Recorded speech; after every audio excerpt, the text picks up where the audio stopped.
Hello students, हमने विश्व इतिहास की क्लास में पहले पढ़ा कि जर्मनी के एकीकरण को करने के लिए विलियम प्रथम और उसके सहयोगी बिस्मार्क ने किस तरह से अपनी कूटनीति का प्रयोग कर रहे थे, लौह और रक्त की नीति को किस तरह से कार्यान्वित कर रहे थे कि शेल्शविक और हॉलस्टीन के क्षेत्र और 39 जर्मन राज्यों का संघ जो ऑस्ट्रिया के पास था वो प्रशा में शामिल हुआ।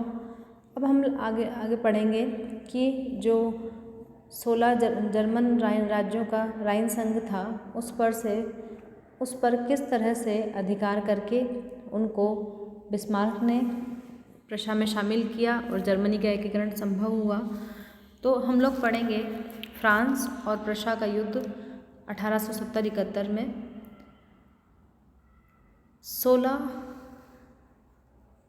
राज्यों का जो राइन संघ था उनको अपने अधिकार में लेने के लिए प्रशा का फ्रांस से युद्ध अवश्यंभावी था। फ्रांस के विरुद्ध युद्ध के लिए बिस्मार्क ने सबसे पहले 2 कदम उठाए कि सबसे पहले उसने प्रशा की सेना का पुनर्गठन किया और इस तरह का माहौल तैयार करने का प्रयास किया कि फ्रांस को यूरोपीय देशों से बिल्कुल पृथकता मिल जाए। वैचारिक मतभेद भी था यहाँ पर, क्योंकि फ्रांस एक कैथोलिक राष्ट्र था और प्रशा प्रोटेस्टेंट राज्य था। इस तरह से फ्रांस में प्रशा की विरोधी भावनाएं भी उग्र थी, तो दोनों के बीच में एक वैचारिक मतभेद भी दिखाई देता है। फ्रांस ने प्रशा में अपने राजदूत काउंट बेनेडिक्ट से कहा कि वह प्रशा से क्षतिपूर्ति के रूप में बेल्जियम, लग्जमबर्ग और पैलेटिनेट की मांग करे। इस तरह से फ्रांस के द्वारा यह पक्ष रखा गया। अब हम देखेंगे कि युद्ध से पूर्व की परिस्थितियों में बिस्मार्क ने क्या कूटनीति अपनाई, विश्व के देशों को किस प्रकार से तैयार किया। सबसे पहले हम इंग्लैंड को लेते हैं। तो इंग्लैंड ने 1839 में बेल्जियम की तटस्थता सुनिश्चित रखने का वादा किया था,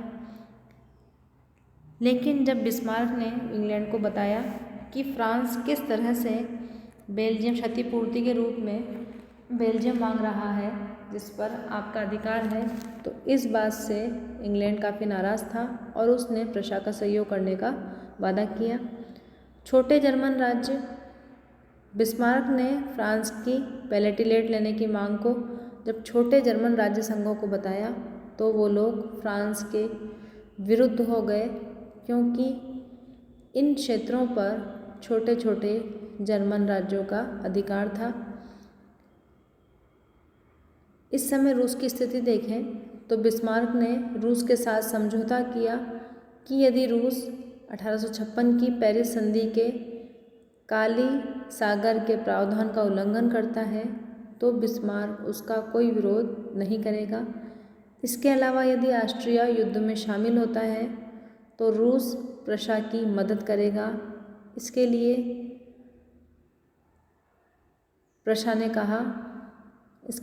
प्रशा ने उससे कहा कि फ्रांस प्रशा रूस का हर तरह से सहयोग करने के लिए पूरी तरह से तैयार है और रूस भी प्रशा की पूरी मदद करेगा। इस तरह से दोनों के बीच मित्रता स्थापित हुई। अब ऑस्ट्रिया के पक्ष को देखा जाए तो नेपोलियन तृतीय ऑस्ट्रिया के सम्राट फ्रांसिस जोसेफ से साल्ज़बर्ग नामक स्थान पर मिला और समझौते का प्रस्ताव रखा, पर ऑस्ट्रिया ने इस समझौते को ठुकरा दिया, क्योंकि फ्रांस में पहले से ही ऑस्ट्रिया के विरुद्ध विरोधी भावनाएं थी। ऑस्ट्रिया प्राग की संधि से संतुष्ट था और यदि वह ऑस्ट्रिया को सहयोग करता है, फ्रांस के साथ सहयोग करता है, तो ऑस्ट्रिया को युद्ध का खतरा लग रहा था। ऐसी स्थिति में ऑस्ट्रिया ने तटस्थ रहना ही उचित समझा और उसने फ्रांस को सहयोग करने से मना कर दिया। इटली की स्थिति देखी जाए तो प्रशा का फ्रांस के साथ इस तरह से समझौता हुआ कि बिस्मार्क ने कहा उससे, इटली से, कि जब प्रशा का फ्रांस के साथ युद्ध होगा तो रोम, जिस पर फ्रांस का अधिकार था, तो रोम पर इटली की सेना अधिकार कर ले और उसको अपने क्षेत्र में शामिल कर ले। तो इस तरह का इस शर्त को लेकर दोनों के बीच समझौता हुआ। इन्हीं परिस्थितियों में स्पेन में उत्तराधिकार का जो प्रश्न पैदा हुआ वो इस एकीकरण का तात्कालिक कारण साबित हुआ। अब ये क्या कारण था कि स्पेन की महारानी इजाबेल द्वितीय स्पेन में काफ़ी अलोकप्रिय हो गई थी अपने कार्यों से, अपनी नीतियों से। तो 1866 में मार्शन प्रीत के नेतृत्व में विद्रोह हुआ और वहाँ से रानी भागकर फ्रांस आ गई। 1866 में स्पेन की कोर्ट्स नामक संसद ने संवैधानिक राजतंत्र के पक्ष में निर्णय लिया और सबसे पहले इटली के राजा के छोटे पुत्र के सामने यह प्रस्ताव भेजा कि वह स्पेन का राजा बन जाए, लेकिन इटली ने इस बात के लिए मना कर दिया। तो उसके बाद प्रशा के शासक के भाई लियोपोल्ड के लिए स्पेन का शासक बनने का प्रस्ताव रखा गया। 3 बार यह प्रस्ताव भेजा गया, लेकिन इसको स्वीकार नहीं किया गया। जब यह बात बिस्मार्क को पता चली तो उसने लियोपोल्ड से कहा कि समय को समझो, परिस्थितियों को समझो और प्रस्ताव को स्वीकार कर लो। उसके कहने पर लियोपोल्ड ने 2 जुलाई 1870 को इस प्रस्ताव को स्वीकार किया। फ्रांस के विदेश मंत्री ग्रेमांट ने बेनेडिक्ट से कहा कि वह विलियम प्रथम से मिले और स्पष्ट रूप से कहा कि हम ये सब चीज़ें बर्दाश्त नहीं करेंगे। 12 जुलाई 1870 को बेनेडिक्ट एम्स नामक स्थान पर विलियम प्रथम से मिला और 12 जुलाई को लियोपोल्ड के प्रस्ताव को वापस ले लिया गया। यह फ्रांस की एक तरह से नैतिक विजय थी। 13 जुलाई 1870 को बेनेडिक्ट पुनः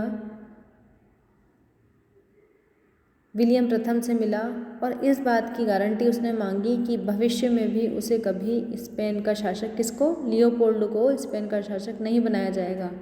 परंतु विलियम प्रथम ने गारंटी देने से मना कर दिया और विलियम प्रथम ने इसके साथ जो वार्ता संपन्न हुई उसका ब्यौरा एक तार के माध्यम से बिस्मार्क को भेजा, जिसे एम्स के तार के नाम से भी जाना जाता है। 13 जुलाई की शाम को बिस्मार्क ने वान रून और वान मोल्टके को डिनर पर आमंत्रित किया। यह माहौल काफ़ी उदासीन था। इस पार्टी में दुखी होकर बिस्मार्क ने इस्तीफे की बात कही। इसी बीच विलियम प्रथम का तार पहुंचा और उसे पढ़ने के बाद बिस्मार्क में एक नई स्फूर्ति आई, नई चेतना आई और उसने कहा कि दुश्मन स्वयं हमारे हाथों में आ गया है। तो वान मोल्टके ने पूछा कि सेना के क्या हाल है। उसने वान मोल्टके से पूछा, जो उसका सेनापति था। तो वान मोल्टके ने कहा कि हम पूरी तरह से तैयार हैं। इसके बाद जो घटनाक्रम चला, 14 जुलाई 1870 को नॉर्थ जर्मन गजट में खबर छपी और इस तरह से छपवाई गई कि प्रशा को लगे कि बेनेडिक्ट ने विलियम प्रथम का घोर अपमान किया है और फ्रांस में पढ़कर लगे कि फ्रांस का घोर अपमान हुआ है।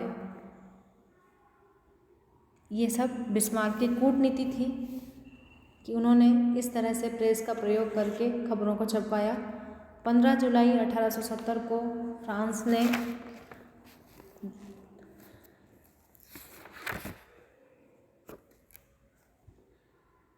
सीडान के युद्ध में प्रशा ने फ्रांस को पराजित किया। नेपोलियन तृतीय स्वयं सहित 1 लाख लोगों को बंदी बना लिया गया। फ्रांस में लियोन गैम्बेटा के नेतृत्व में गणतंत्र की स्थापना हुई और फ्रांस ने क्या किया, इन परिस्थितियों में भी प्रशा के विरुद्ध युद्ध जारी करने का निर्णय लिया। अंततः 28 जनवरी 1871 को पेरिस ने आत्मसमर्पण कर दिया। इस युद्ध के बाद 10 मई 1871 को एक संधि हुई जिसे फ्रैंकफर्ट की संधि कहते हैं। इस संधि के अनुसार अल्सास लॉरेन नामक राज्य फ्रांस ने जर्मनी को दिए। फ्रांस पर $200 मिलियन का जुर्माना लगाया गया। जुर्माना चुकाने तक जर्मन सेनाएं फ्रांस में तैनात रहेंगी, इस तरह की बात कही गई। इस युद्ध के फलस्वरूप इस संधि के बाद जर्मनी के एकीकरण का कार्य पूर्ण हुआ। वर्साय के महलों में विलियम प्रथम, बिस्मार्क सहित अन्य प्रमुख अधिकारी जो थे जर्मनी के, वो मौजूद थे। विलियम प्रथम को जर्मनी का सम्राट घोषित कर दिया गया। इस युद्ध ने जर्मनी को यूरोप की रानी और बिस्मार्क को यूरोप का स्वामी बना दिया, जर्मनी का स्वामी बना दिया। जर्मनी के एकीकरण का कार्य पूर्ण हुआ। शेल्शविक होल्स्टीन 39 जर्मन राज्यों का संघ, 16 राज्यों का राइन संघ सहित सभी प्रदेश जर्मनी में शामिल हुए, प्रशासक में शामिल हुए बिस्मार्क की कूटनीतिक कार्यों से, और एकीकरण का कार्य पूर्ण हुआ। इस तरह से बच्चों ये चैप्टर पूरा हुआ। इसमें आप छोटे क्वेश्चन आराम से पढ़िए। संधि समझौते जितने भी हुए हैं, सेडोवा का युद्ध, सेडान का युद्ध, और किन किन के बीच में युद्ध हुआ, क्या क्या संधि की शर्तें थी, उनको ध्यान से पढ़िए और बड़े क्वेश्चन के लिए भी ध्यान से पढ़िए। धन्यवाद।